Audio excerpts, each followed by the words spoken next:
Chapter 39. Pursuit and Fulfillment. Once we understand that we have to rely on coincidental methods to maintain and improve our happiness, our ideal of happiness as the absence of pain seems to become unreachable.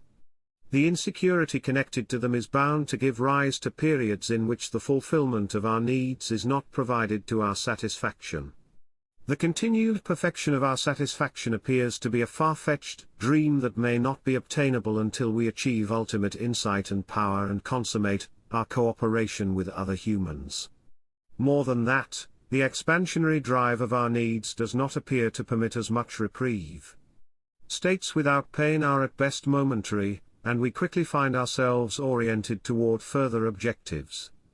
This unrest appears to be necessarily implied in the purpose of our needs. As a live organism, we cannot remain static. Our needs are a function of the mechanisms that keep us personally and our species surviving and thriving. These mechanisms are characterized by growth and decay, by consumption and transformation, by change and adaptation. To secure and optimize our individual and our collective survival and thriving, we must not be lulled into complacency by satisfaction. We may regard the experience of happiness as a lure that keeps us committed to meet our ever-renewing or continuing requirements. To maintain the attraction of that lure, the happiness we incur from the fulfillment of a need cannot last too long. To effectively meet the recurrence or persistence of requirements in support of our existence, we have to be timely motivated to engage in the pursuit of means. That motivation cannot arise as long as we are fully satisfied. It can solely arise from a position of dissatisfaction that affords the necessary repulsion from pain and attraction to pleasure. Any period in which we are satisfied is unproductive. Maximizing our ability to meet our needs requires that the state of satisfaction about the fulfillment of a need does not interfere with the pursuit of other needs. It further requires non-interference with the time it may take to provide for the subsequent fulfillment of the same need. The point in time at which subsequent fulfillment is necessary may not always be calculable. Moreover, it may be difficult to forecast correctly how much time it will take to produce the required means. We might need all the time we can muster to prepare for the future fulfillment of our needs. Meeting the requirements of our needs may dictate that we keep our experiences of satisfaction upon their fulfillment as short as possible so we can maximize preparations for their future fulfillment. Any pause may have existential repercussions or at least lower the level of fulfillment. The ephemeral nature of happiness seems to be a direct function of this requirement. If we want to secure our future happiness, our present happiness cannot last.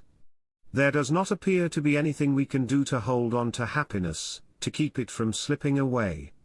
Keeping happiness alive, maintaining it, seems to be impossible. When we look closely at the mechanisms that we engage to maintain happiness, we mostly seem to recreate rather than sustain past events of happiness. These separate occasions may combine in our awareness because we might manage to fulfill these needs every time they arise without any problems or delay. As long as we can meet our needs, the regular succession of events gives us the appearance of continuity. Our awareness that our happiness is confined to a small, unstable, and fleeting space in our experience may induce us to ask how we can possibly be successful in becoming and remaining happy. It would appear that if we want to be happy, we must fill our existence with a constant stream of ever-new occasions of fulfillment. The requirement to provide an uninterrupted supply of happy occurrences seems to be the reason we are constantly developing new wishes, new modulations for the fulfillment of our needs. When incidents of fulfillment we have reached no longer provide happiness, producing more of the same incidents may not suffice.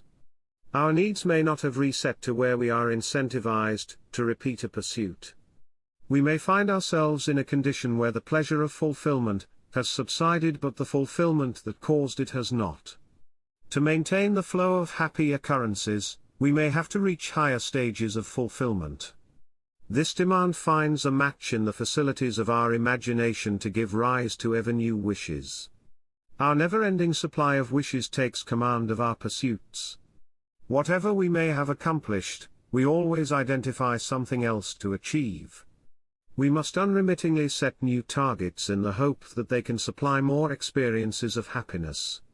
It seems that if we want to experience happiness at a stable rate, we have to learn how to maximize the frequency of happy incidents. This forces us to engage in pursuits even if they give us diminishing returns. It may be the main reason we invest in coincidental pursuits even if we should be content. Providing a steady supply of occurrences of happiness may appear as a near impossible task if we were to derive our entire supply of happiness from occasions of ultimate fulfillment. Even if we consider that such occasions might be spread through time because they occur for a diversity of needs, we still might miss a sense of happiness with regard to particular needs. There appear to be unavoidable interludes between moments of fulfillment during the times in which we pursue fulfillment. For every need, we would have to bridge a dull and painful implementation phase during which our wishes are being realized until we can eventually experience pleasure at its conclusion. Despite our best efforts to define new modulations, we could not seem to prevent significant interruptions of happiness. During the construction phase for the fulfillment of a need, pain originates from the reality of relative deprivation and imperfection compared with the result we desire from which we are endeavoring to distance ourselves. That pain lingers until we ultimately succeed in fulfillment. Meeting the requirements for a steady supply of happy events would appear impossible under these conditions. But this pain of deprivation and anxiety regarding the ultimate fulfillment of our needs is not exclusively what we experience in transit. We have impressions of pleasure as well. Although nothing seems to be quite like the euphoria that we feel when we finally fulfill a need, we feel a degree of satisfaction when we are making progress. With the pursuit and fulfillment of each step along the way, we experience pleasure. An installment of happiness accrues to us every time something goes our way, every time we advance toward getting what we want, and every time we make an effort to advance. This renders it possible for us to derive at least some happiness before we have completed wishes or needs, and without ever completing them. As long as we progress, we can be happy to some extent. Eventually, we will have to obtain fulfillment of our needs to prevent falling into desperate situations of deficiency. Still, an essential part of our happiness seems to develop on the way. We can generate happiness from a pursuit as long as we have the impression that the steps we take may help us advance toward fulfillment.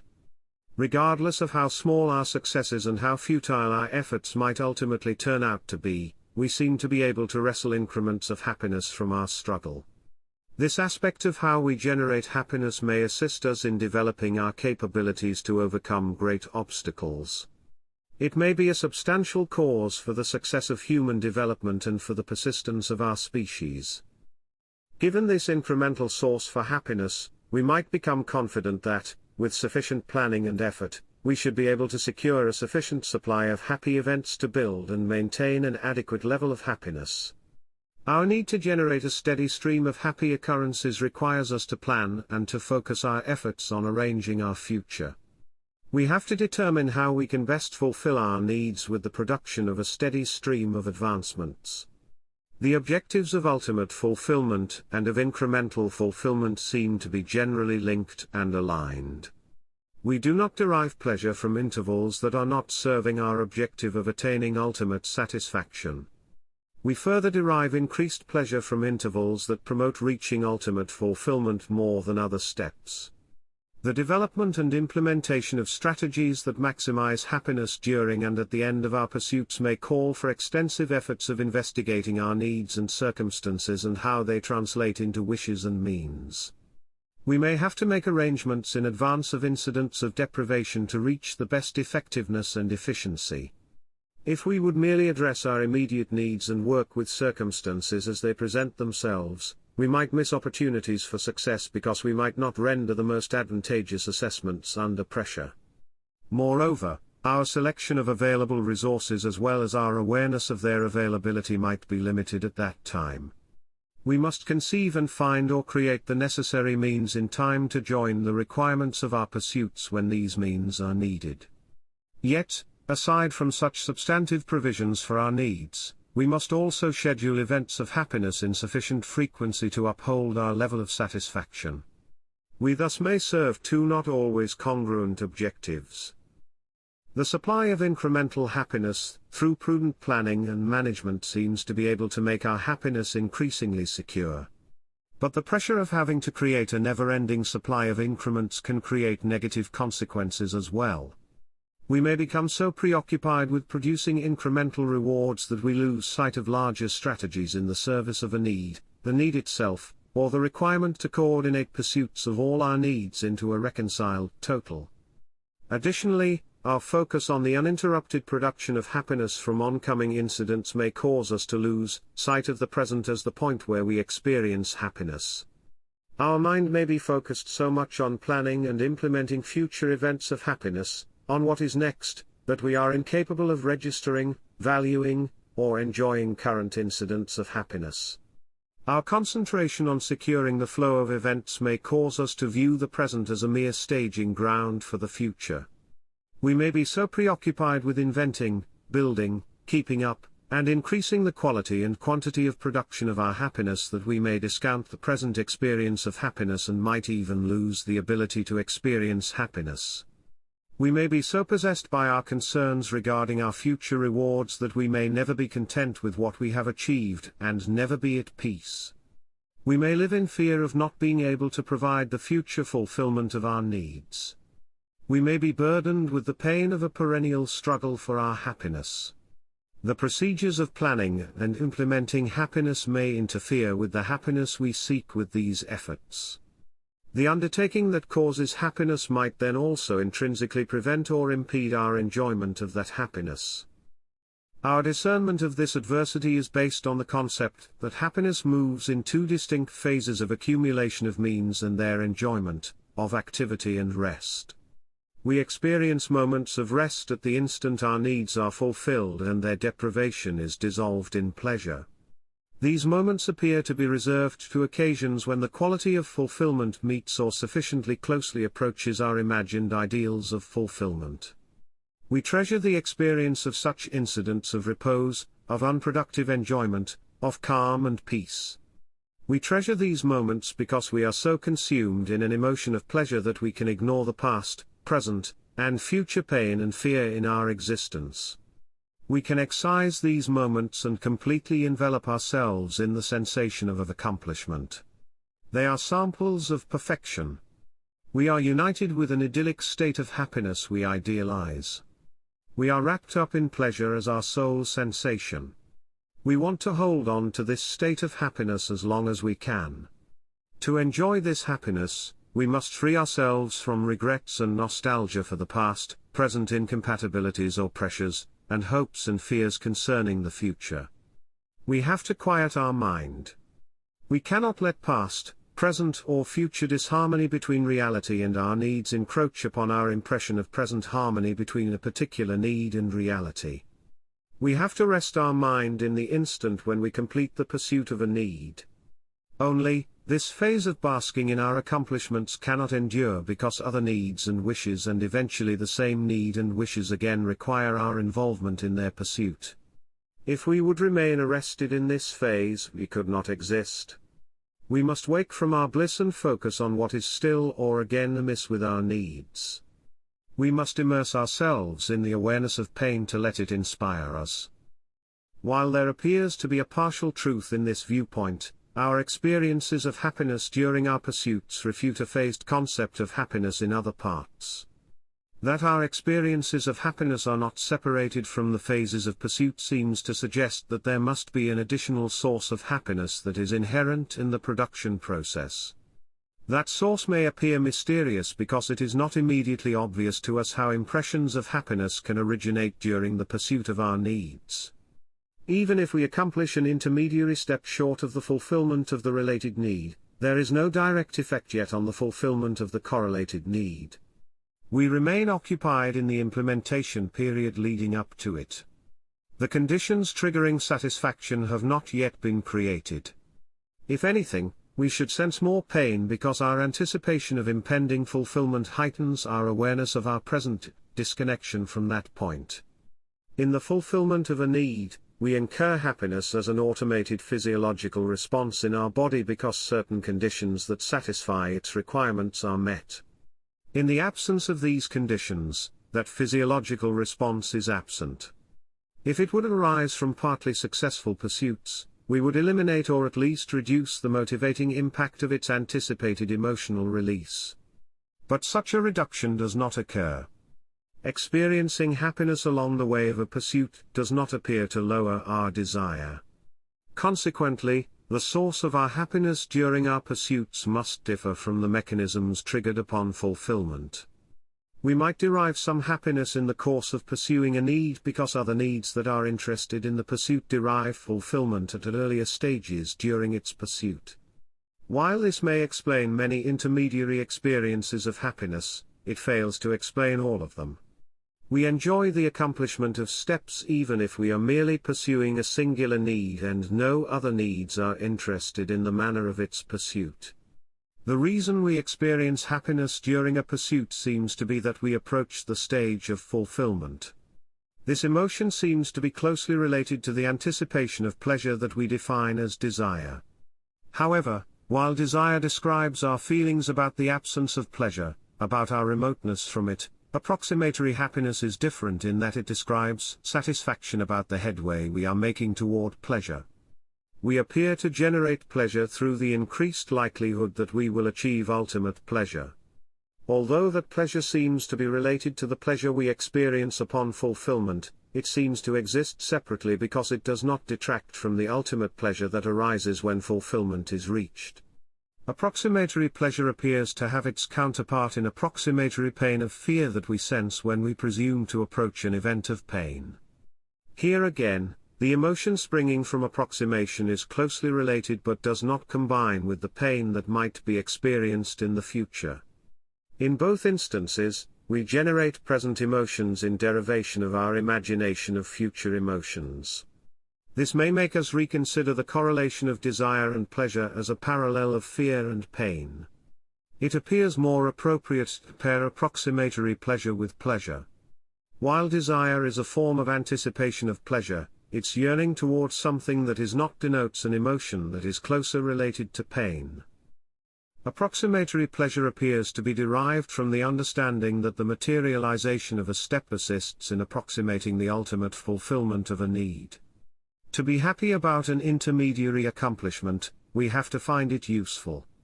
This requirement carries material implications for our production of means. To maximize our happiness, we have to maximize the utility of our intermediary objectives. The intensity of our perception of happiness about intermediary steps might depend on our awareness of how effective and efficient reaching a current objective might be in the overall projected scheme of a pursuit. Ultimate accomplishments might as well derive an additional dimension of pleasure as intermediate steps because the circumstances of accomplishment that designate the fulfillment of one need regularly form contributory conditions for the pursuit of other needs. Even the fulfillment of our most important needs derives much of its value because we can employ it in the pursuit of further happiness. Accordingly, each increment toward fulfilling a need and each fulfillment of a need has the potential of serving as a link in ongoing mechanisms of utility. By expending the result of a prior stage as a means for another stage, we realize its potential for the generation of happiness. We do not only derive happiness when we use potential to advance dedicated pursuits.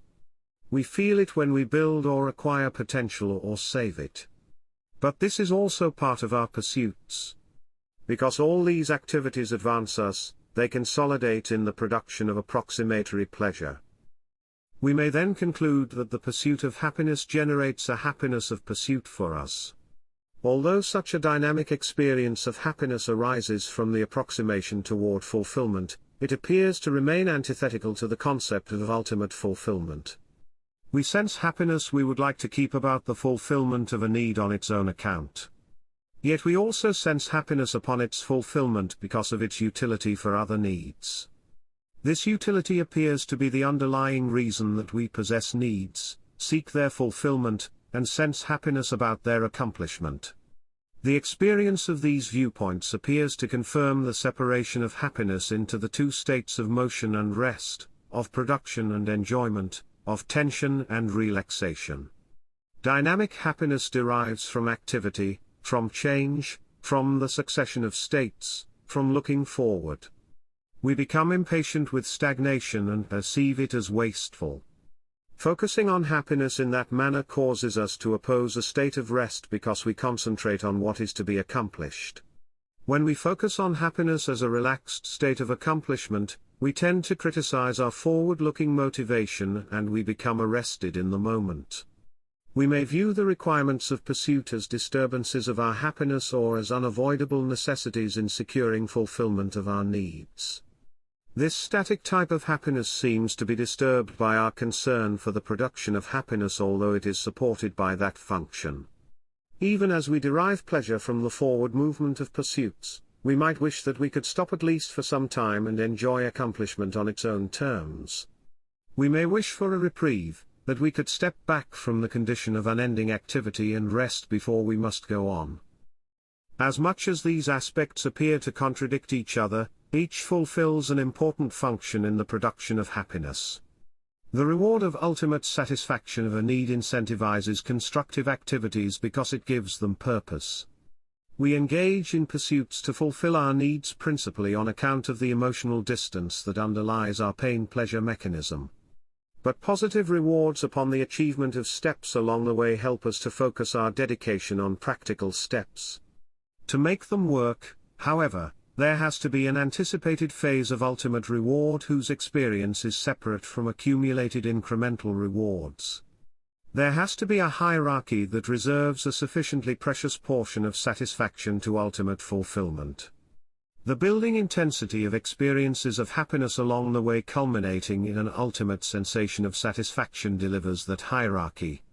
Because our satisfaction at the occasion of fulfillment is characterized by the release of a need, that culmination point holds the most impressive position among our rewards.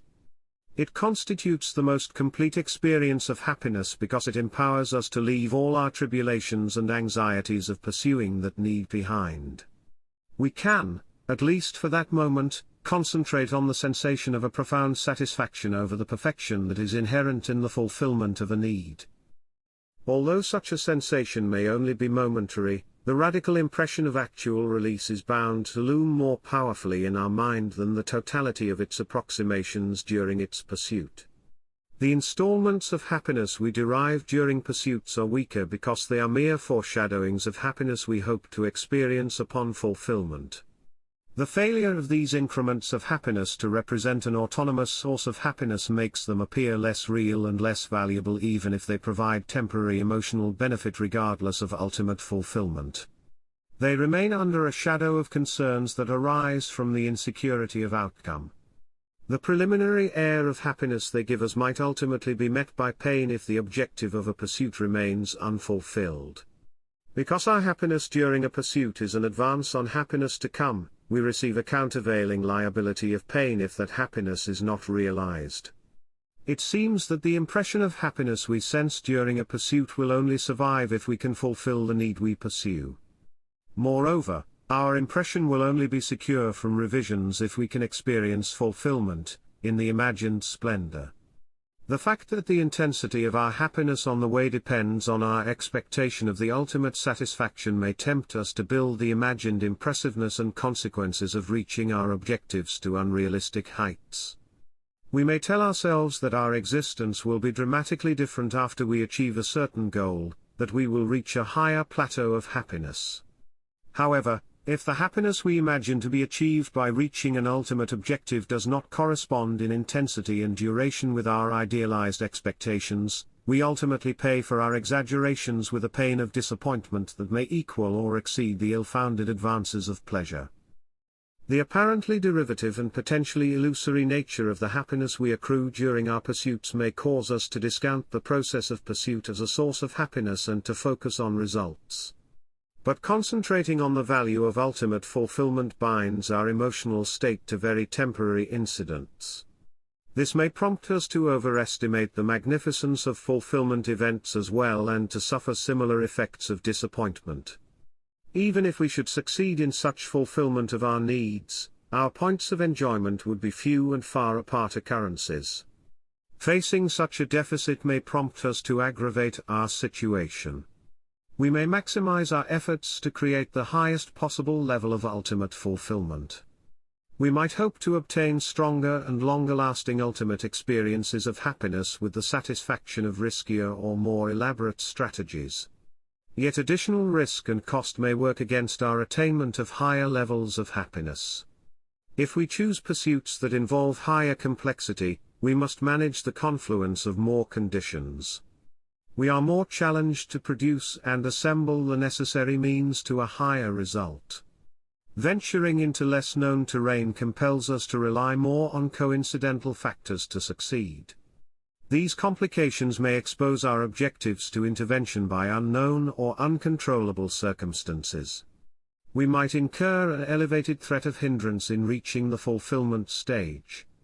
Even if we achieve the expected higher level of happiness, we might experience longer or more intense periods of deprivation. Further, the additional cost of pursuits will have to be deducted from the ultimate accomplishments. The aggravations we suffer along the way may make the fulfillment seem diminished or hollow. They may cause the big moments of happiness at the completion of our pursuits to happen at lesser amplitudes than we expected. Hence, intensified exertions in deriving happiness exclusively or predominantly from our ultimate objectives may not improve our happiness or may even effect the reverse and weaken or destroy it. Our derivation of happiness may also suffer because an emphasis on our ultimate fulfillment may cause us to underestimate the importance of our existence before and until we finally succeed. We may regard our time and efforts between the highlights of ultimate fulfillment as resources for future happiness. We may devalue the interceding period until we arrive at what we imagine to be our event of happiness.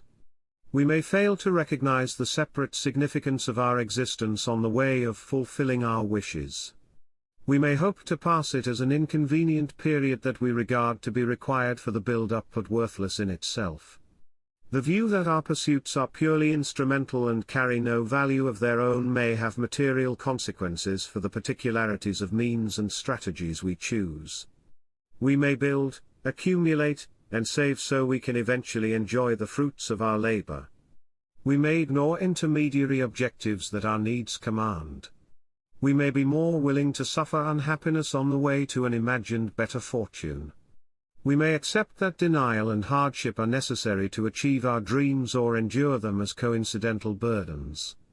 We may bear unpleasant pursuits in a hope that the results will compensate for the deferment of our happiness and for the unhappiness we suffer during their pursuit. We may expect that the destination will be worth our sacrifice. We may expand this concept of sacrifice to include other humans and our environment generally. If we believe that we experience happiness solely when we reach the culmination of our efforts, we may neither care what we have to suffer nor what we might have to do to succeed. We may perceive freedom in devising the best means to reach ultimate objectives because we are not encumbered by having to satisfy concerns of happiness along the way. We may form a conviction that the result justifies the means.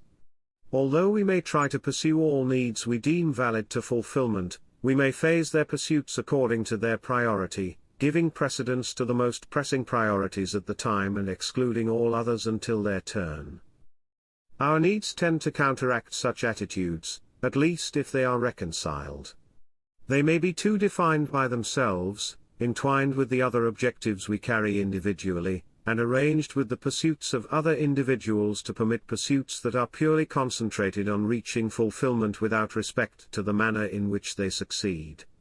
Pain may accrue because such pursuits may not care about preserving resources that will be necessary to fulfill the same need in the future or about the procedural requirements for the fulfillment of the need they serve apart from concerns of ultimate effectiveness and efficiency.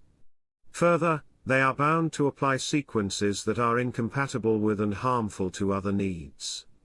Finally, our coexistence and relationships with other individuals may expose their pursuits to our inconsiderate behavior. Considerations within the same need may leave us torn and regretful, and other needs and individuals may engage in defensive activities. The initial disharmony and resulting conflict may disturb the intended pursuit or the enjoyment of its products, or may prevent it entirely from succeeding. It may also negatively affect other needs even beyond the needs originally affected. Even if concerns and defenses would not agitate against inconsiderate behavior by a need, its single-minded pursuit strictly under considerations of utility for its ultimate fulfillment, is relatively ineffective and inefficient. That is because it may restrict the nature of that need and because it fails to participate in the overall maximization of happiness through our counsel of traits. The incidents of pain we suffer by its actions alone are likely to turn the balance of our happiness and unhappiness negative. Even for the need we single-mindedly pursue, the detrimental circumstances under which its means are being created threaten to extinguish the enjoyment we derive from fulfilling it, and to leave us with a deficit. If we include the detrimental consequences of resulting agitations within the inconsiderate need, by other needs, and from other individuals, the balance is overwhelmingly likely to become negative. The multiple sources of repercussions, and even just one source, may cause unhappiness that surpasses the happiness we receive from the advancement toward and the achievement of an ultimate objective. The greatest occasions of ultimate fulfillment for single needs, may then stay far from yielding the greatest happiness. Still, inflated expectations of attaining rewards in ultimate events of fulfillment may blind us to these odds. Ambitious projects may be of essential importance for our individual and collective survival and well-being. Prosecuting them may be necessary in spite of the high costs and risks they imply. The potential and actual ultimate reward of a pursuit may be sufficiently powerful to incite, and to direct us past concerns about increments of happiness or unhappiness we experience along our path. Yet such constellations are limited beyond situations of existential threat, and few if any sanction all sacrifices. The difficulties in achieving ultimate fulfillment, the pain we must suffer during its pursuit, and its short-term character and fragility make it an unreliable and ephemeral source of happiness. Events of ultimate fulfillment are therefore unlikely sources to supply all the happiness that we require to create and keep a sufficient positive balance of happiness over pain. Achieving such a balance appears to be a continuous challenge to which the ultimate fulfillment of needs seems to be a potentially inadequate response, even if it should succeed. We may wonder whether it is possible to accomplish more happiness than pain even if we include the derivation of happiness during pursuits into the equation. Despite all our efforts, we may struggle toward breaking even, let alone winning. We may question whether we can count procedural happiness as anything more than self-delusion. Arguably, our pain of deficiency and fear that we will not be able to overcome it are so unbearable to us that we have to deflect them by an emotional mechanism that imagines fulfillment, and generates pleasure from our advances and the consideration that further advances might be possible. But we may contrive this anticipatory source of happiness not only to overcome topical pain and fear. It may also assist us to counter a broader menace of despair about the realization that our existence is characterized by pain as its fundamental condition. Imagining fulfillment while we are progressing in accomplishing it may keep us sufficiently motivated in spite of our insight that our satisfaction is fleeting and that fulfillment might never come, only come at a high cost, be compromised by imperfections, and be insufficient to make us happy. To counterbalance the threat of overwhelming pain, it appears necessary that we derive all the happiness we can from the advancement of subordinated wishes.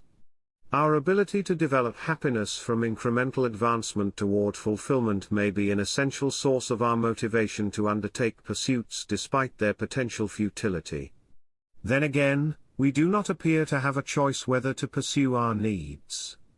They appear to force us into their pursuit regardless of our chances of success. The pain of deprivation and desire to attain our ultimate objectives seem sufficient to compel us to take action. That we feel happier during our pursuits because of increments of approximatory happiness may be subjectively important. But it might not make a difference in how well we ultimately pursue our needs and how well we survive or thrive. That we feel better during pursuits may seem to make our pursuits more bearable without providing objective benefits. However, as we look closer, we find multiple objective benefits. Without procedural happiness, our desperation might intensify to levels that might have us trying to withdraw from our existence. The procedural happiness we experience provides us emotional resources. Satisfaction about a step or stage during our pursuits can serve as an indication whether our activities conform with our needs. Together with complementary installments of approximatory pain, continual impressions of approximatory pleasure represent a useful and possibly essential mechanism to reconcile our pursuits in ourselves and with others. Beyond that, our impression that small steps can provide us with happiness assists our planning and implementation of happiness in a stable, reliable manner. Because small steps are easier to achieve and we possess more opportunities to create happiness, we are more prone to pursue all our needs. The minor investments of resources required to advance our needs in increments permit us to draw happiness from a wider variety of incidents regarding the same need and in the concurrent pursuit of multiple needs. Consequently, our derivation of happiness from intermediate steps appears to be justified because they and our awareness of them have non-redundant merit. Yet, notwithstanding such merit, procedural happiness will come to be illusory if it does not merge with the ultimate success of a pursuit. We cannot count it against pain until then because we stand to lose it in disappointment if we fail to reach ultimate fulfillment. But awareness of our potential of generating happiness procedurally takes part of the sting out of our failures. As long as we can do something to improve our situation, can rebuild or engage in an alternate pursuit after failure, we can produce more happiness and instantly begin to remove the deficit we have suffered. The mere prospect of being able to create more events of happiness appears to arouse approximatory happiness in us. This happiness of hope may carry us through periods where advances toward the fulfillment of our needs stall or fail. We might be able to keep a happy attitude and generate emotional resources if we have reason to believe that we can recover from disappointments by engaging in future pursuits. The ability to sustain hope and immediately generate happiness by moving on in the face of defeat may be not only an invaluable subjective asset. It may also be an objective benefit because it places us on track to resume pursuits without deferral. This reduction of downtime after failure may give us a critical edge in our individual and collective survival and thriving. Our ability to develop procedural happiness may be a vital aspect of our resilience. This resilience may be the most important feature of our capacity to generate procedural happiness, and our happiness about it lasts regardless of our ultimate success. We may then conclude that our ability to draw happiness from our pursuing of happiness appears to be an indispensable or at least a helpful accompaniment for the ultimate purposes of our pain-pleasure mechanisms. Together with the ever-renewing mission of bridging the differential between pain and pleasure, our concentration on producing happy increments imposes a mechanism where our happiness is in flow and is derived in movement. Although happiness may move in cycles of construction and decline upon attainment, its defining characteristic is its forward motion in producing the means for the fulfillment of our needs. States of ultimate achievement and an expectation of rest connected to them are part of our experience of happiness. Only, these states may be too rare and transitory to provide sufficient satisfaction to balance and exceed our pain. Procedural happiness might fill that deficit by generating happiness from restlessness. Then again, the happiness we enjoy in moments of fulfillment is similar to procedural happiness. Our enjoyment of accomplishment is the celebration of the culminating final step in a sequence. The happiness we develop stems from our arrival, not from staying.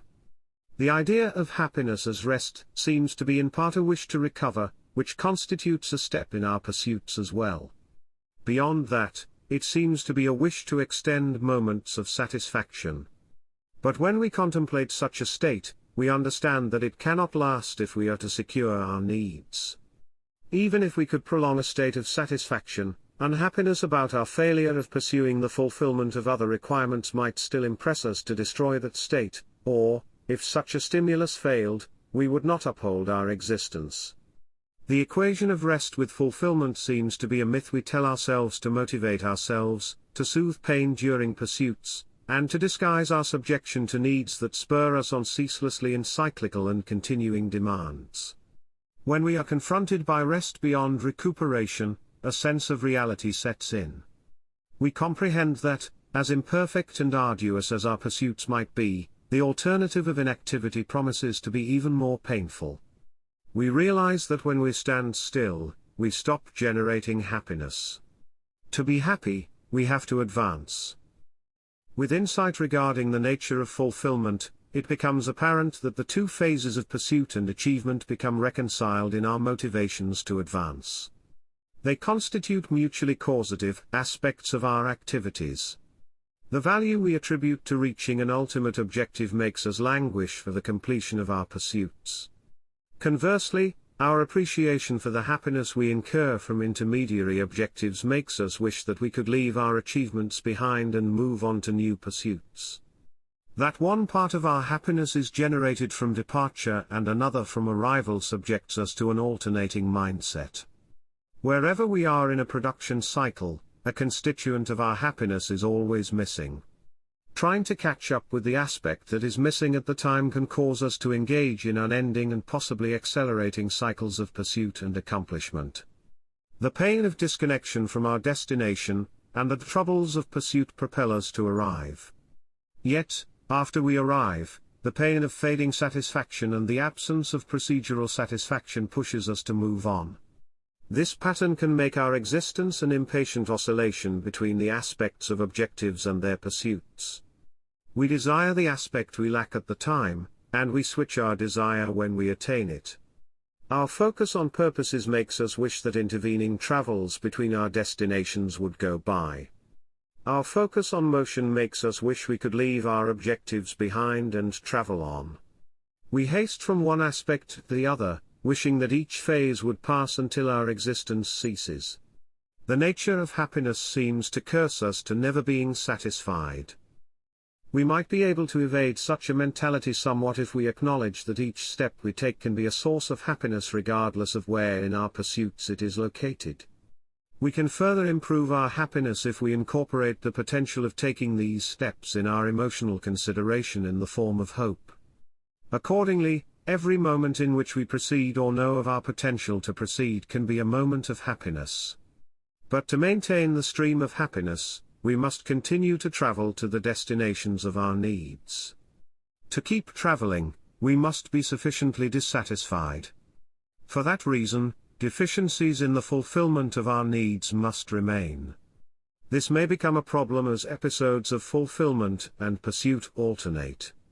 While the fulfillment of needs may abate and give rise to deficiencies, these may not arise in time to derive happiness from the process of pursuit. Our production of happiness appears to be interrupted if our happiness about accomplishments does not last until fulfillment has receded enough to make the production of happiness from pursuit feasible again. Achieving sufficient durability of happiness is already challenging in general. Yet it becomes even less likely when we succeed in endeavors to maximize our ultimate happiness. At this purported high point of our pursuits, the derivation of happiness from pursuit and attainment may be blocked because a sufficient supply of resources is secured and applied to satisfy our needs. It appears unavoidable that we would sense pain if our forward movement were arrested in perfection and we no longer had the ability to produce happiness. After our fleeting joy of accomplishment over ultimate objectives fades, we would fall into despair if objective conditions of fulfillment were to continue. Our need to generate a steady supply of happy events may then seem to have as much of a shortcoming in providing us with happiness as reaching ultimate fulfillment. Once we master procuring sufficient resources to meet our needs, this conundrum becomes a formidable threat to our happiness. We appear to possess no other constructive choice than to keep struggling for ever more happiness regardless of the fulfillment status of our needs. To remain happy, we may need a never-ending supply of unmet wishes.